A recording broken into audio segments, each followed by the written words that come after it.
अर्थसंकल्पीय अधिवेशनाला आजपासून सुरुवात. सकाळी 11 वाजता राज्यपालांच्या अभिभाषणाने होणार सुरुवात. विविध विकास कामांचे प्रस्ताव होणार सादर.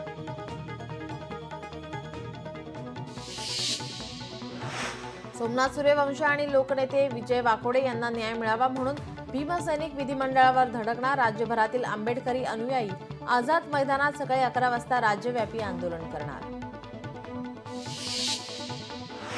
वाल्मिक कराडकडे 8 अलिशान गाड्या. सीआयडीने दाखल केलेल्या आरोपपत्रामध्ये महत्त्वाचा खुलासा. व्हॉट्सअप कॉल केलेला व्हिडिओ पुरावा ठरलाय.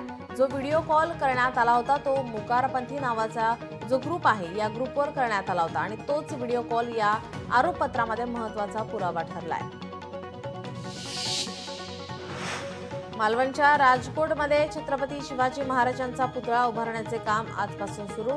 ज्येष्ठ शिल्पकार राम सुतार यांचे सुपुत्र अनिल सुतार यांच्याकडून पुतळा उभारण्याआधीच्या कामाची पाहणी. 15 एप्रिलपर्यंत पुतळा उभारण्याचे काम पूर्ण होईल, अनिल सुतार यांचा विश्वास. उदय सामंत यांनी आळंदीत माऊलींच्या संजीवन समाधीचं दर्शन घेतलं. वारकरी संप्रदायाचे साज असलेला फेटाही परिधान केला होता. हिंगोलीत ड्रोनच्या सहाय्याने कांदा बीज पिकाला फवारणी. अत्याधुनिक तंत्रज्ञानाचा वापर करत केली 2 एकर शेतीवर फवारणी. परभणी शासकीय रुग्णालय समोर रस्त्याचे काम संथ गतीने. सामान्य रुग्णालयासमोर वाहतूक कोंडीला वैतागले परभणीकर. महाकुंभानंतर संगम परिसरात विशेष स्वच्छता मोहीम. ही मोहीम 7 दिवस सुरू राहणार असून बेकायदेशीर अतिक्रमणे होर्डिंग्ज हटवणार. देवळे येथील औद्योगिक वसाहतीतील एसएमडब्ल्यू इस्पात कंपनीच्या कामगारांचे विविध मागण्यांसाठी धरणे आंदोलन. संभाजी ब्रिगेडचे प्रदेश संघटक तुषार उमाळे यांच्या नेतृत्वात कामगारांचे आंदोलन. मीरा भाईंदरमध्ये इको फ्रेंडली गणपती मूर्तींचे प्रदर्शन. पर्यावरणाचा समतोल राखण्यासाठी प्रदर्शनाचं आयोजन. भव्य प्रदर्शनाला हजारो नागरिकांनी दिली भेट. पुरंदर तालुक्यातील पिंगोरी गावात जय गणेश जलसागर मधला गाळ काढण्याचं काम सुरू. सेट्रीज आणि पाणी फाउंडेशनचा संयुक्त उपक्रम. परभणीत पोलीस प्रशासनाकडून तक्रार अर्ज निवारण दिन कार्यक्रमाचं आयोजन. एकाच दिवशी मोहिमेत 93 तक्रार अर्जांची नोंद. शिरूर तालुक्यातील कारेगावात अत्याचार करून सोनं लुटलं. या प्रकरणी पोलिसांनी 2 आरोपींना अटक करत पुढील तपास सुरू केलाय. धुळे तालुक्यामधील बाळापूर, फागणे आणि वरखेडी गावामध्ये चोरीची घटना. लाखाहून अधिक रोकड लंपास केली. परिसरात खळबळ. यामुळे ग्रामस्थांमध्ये भीतीचं वातावरण. कराड तालुक्यातील 11वीत शिकणाऱ्या 2 मुलींची आत्महत्या. आत्महत्येचं कारण अस्पष्ट. घटनेमुळे परिसरात खळबळ. भिवंडी तहसीलदार कार्यालयाकडून रेती माफियांवर कारवाईत 3 सक्शन पंप आणि 1 बार चिकिला नष्ट. तर अज्ञात रेती उत्खनन करणाऱ्यांविरोधात गुन्हा दाखल. अहिल्यानगर शहरात जुन्या भांडणातून एका युवकाचे भर दुपारी अपहरण करत युवकाला डोंगरात जाळलं. 9 जणांना अटक.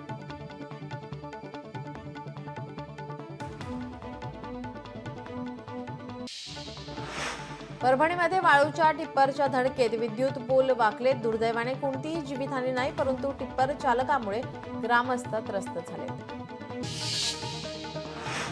वाशिमच्या धावडा येथील शेतकऱ्याचा वेगळा प्रयोग. टरबूजाच्या पिकामध्ये शेतकऱ्यांनी केली केळीची लागवड. खर्चात बचत होईल आणि उत्पन्न वाढीच्या दृष्टीने केला वेगळा प्रयोग.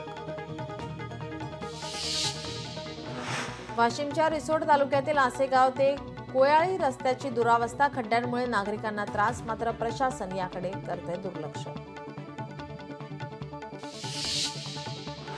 पैठण तालुक्यातील पाचोडा येथे मोसंबीचा दर 8,000 रुपयांनी घसरलाय. उन्हामुळे मृगबहार मोसंबीवर मंगू रोगाचा प्रादुर्भाव झालाय. वाशिममध्ये कांद्याच्या पिकावर मधमाशा येत नसल्याने शेतकरी चिंतेत. कांद्याच्या फुलावर कपडा फिरवून कृत्रिम परागीकरण करण्याचा प्रयोग शेतकऱ्यांकडून केला जातोय. हिंगोलीच्या पाळोदी गावामध्ये शेतकऱ्याची आत्महत्या, कर्जबाजारीपणाला कंटाळून शेतकऱ्याने विहिरीत उडी मारून संपवलं जीवन. हिंगोलीच्या सेनगाव शहरामध्ये नगरपंचायतच्या वतीनं राबवण्यात आली स्वच्छता मोहिमेत संख्येने विद्यार्थ्यांसह नगरपंचायतचे कर्मचारी अधिकारी सहभागी. लोकसहभागातून शेत पाणंद रस्ते कामाला सुरुवात. वर्ध्याच्या आर्वी तालुक्यातील वडगाव पांडे ते धनोडी या लोकसहभागातून पाणंद रस्त्याचे उद्घाटन. लोणावळा शहर आणि ग्रामीण भागातील पान टपऱ्यांवर पोलिसांकडून धडक कारवाई. गुटखा आणि अन्य प्रतिबंधित पदार्थ केले जप्त, तर गुप्त माहितीच्या आधारे करण्यात आली कारवाई. वाशिमच्या कारंजा तालुक्यातील पानगव्हाण येथील हरभराच्या गंजीला अज्ञात व्यक्तीने आग लावल्याची घटना. आगीत 80 क्विंटल हरभरा जळून खाक, तर शेतकऱ्याचं 4 लाखांचं नुकसान. जालन्यात गरम लोखंडी रॉडचे चटके देऊन एकाला बेदम मारहाण. या प्रकरणी आरोपी जेरबंद. जालना जिल्ह्यातील भोकरदन तालुक्यातील आनवा येथील घटना.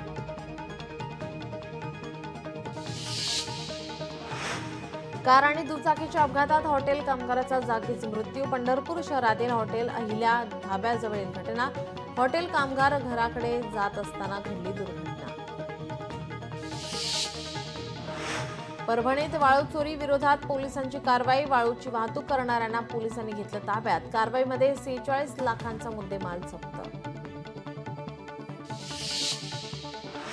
परभणीत शासकीय योजनेच्या लाभासाठी कुणी अडवणूक करत असेल तर तक्रार करा. राज्यमंत्री मेघना बोर्डीकर यांचे नागरिकांना आवाहन. परभणीमध्ये विहिरीचे वर्क ऑर्डर मंजुरीसाठी 35,000ची लाच. बीडीओसह सहाय्यक कार्यक्रम अधिकाऱ्यांवर गुन्हा दाखल. महाराष्ट्र ग्रामीण बँकेचे कुलूप तोडून तिजोरी फोडण्याचा चोरट्यांचा प्रयत्न. परभणीच्या गंगाखेड येथील घटना. हिंगोली जिल्ह्यातील पातूर शहरात घराला भीषण आग. आगीत घरातील साहित्य जळून खाक. गॅस सिलेंडरचा स्फोट झाल्याने आग लागल्याची माहिती. धुळे शहरातील वाखारकर नगर येथे शॉर्ट सर्किटमुळे घराला आग. आगीमुळे घरातील अनेक वस्तूंचे मोठ्या प्रमाणात नुकसान. वीज वितरण कंपनीने नुकसान भरपाई देण्यात यावी अशी मागणी. जळगावच्या वरण गावात बसस्थानक परिसरात टायरच्या दुकानाला भीषण आग. आगीत लाखो रुपयांचं नुकसान. आगीचं कारण अस्पष्ट. परभणीमधील गंगाखेड रोड मार्गे शहरात वाहनांची उड्डाणपुलावर वाहतूक कोंडी. अपघाताची संख्या वाढत असल्याने पर्यायी बस स्थानक उभारून उड्डाणपुलावर होणारी वाहतूक कोंडी थांबवा. खासदार फौजिया खान यांची परिवहन मंत्र्यांकडे निवेदनाद्वारे मागणी.